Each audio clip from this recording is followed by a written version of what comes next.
Good afternoon, my name is Raymond Hayes, and today I would like to speak to you on texting while driving.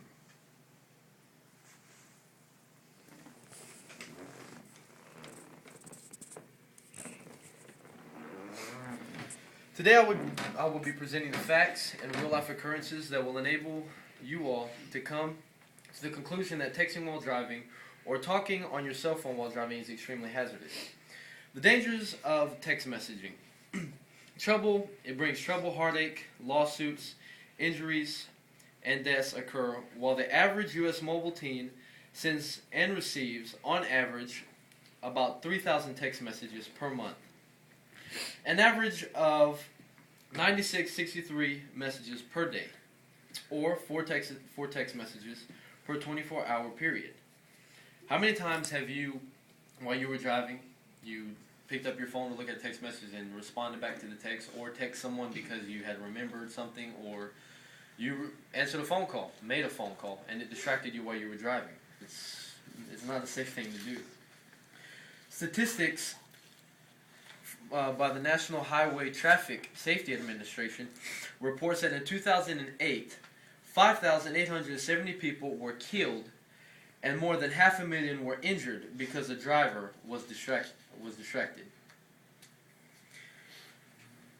On risky driving habits. In 2007 study conducted by AAA and 17 magazine revealed 61% of teens admit to risky driving habits. Of the 61%, about 46% said, about 64% they said that they text while they were driving. To educate or legislate. The cell phone industry feels that educating people would be better than making new laws. John Walls, vice president of the CTIA, the Wireless Association, said that this is no doubt, and that there is no doubt that an educated driver is a better driver. The overwhelming amount of the population can hear of wrecks, lives injured, and killed. They all think, I'm a safe driver.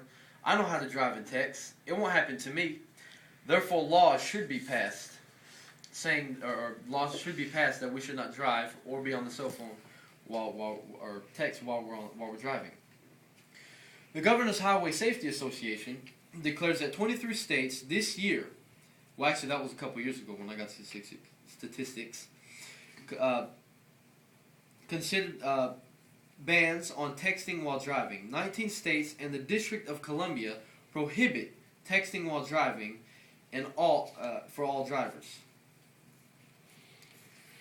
Campaigns and texting while driving. According to Liberty Mutual Research Institute, to Safety and Students Against Destructive Decisions, in April of 2006, found that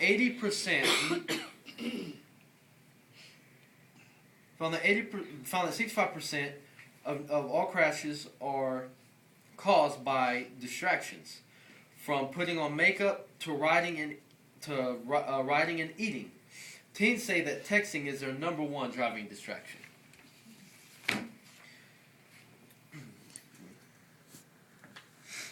And I got these statistics from abcnews.com, usatoday.com, and safeteens.com. Let me get my notes here in order.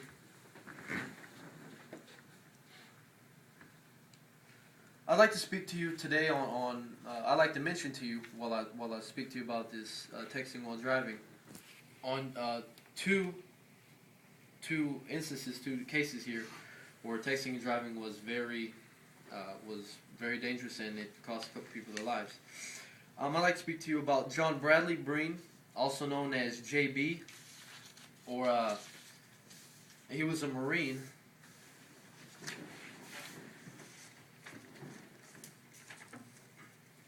And it says he knew better.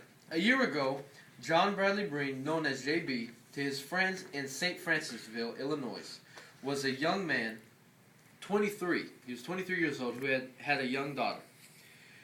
He was home on leave, preparing to deploy to Afghanistan. He was an avowed texter. The next day while driving and the day while driving and texting with a young woman, Bray lost control of his pickup. The truck veered off the road. He was ejected and threw 150 to 200 feet, his mother said. Her son had been discussing a date with the young woman, Breen says. They had planned to get together soon. His last text message, which he never got to send, said yeah, and just had a T. The girl wondered why she never received a text message back. She didn't know anything up until the next day when she got to work. Also, like to speak to you on Mariah West. She was a devoted texter. At 18, she could hold dinner conversations with her family while texting with friends, hiding her cell phone under the table. Everyone in the Rogers Ark High School senior circle had warned her about texting while driving. They'd see her car swerve and know what she was doing. It cost her life.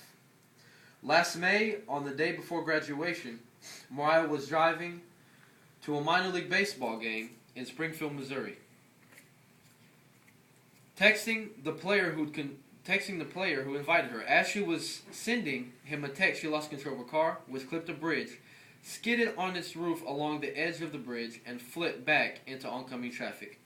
Mariah, who had been getting directions to the Springfield Cardinal Stadium, was partially ejected, her skull crushed, says her mother.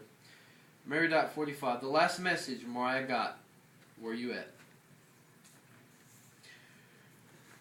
My thoughts on sending and receiving text messages and answering phone calls is if it's that important, I would say pull over, text whoever you got to text, talk to whoever you have to talk to on the phone, and pull over to be safe and not put your life in jeopardy and the lives of others. By doing this, you can avoid disaster. AT&D texting and driving, it can wait. Features parents of young teens texting and driving victims, the final text these young people received before they died. The campaign theme was no text is worth dying over. Wait until you get to your destination.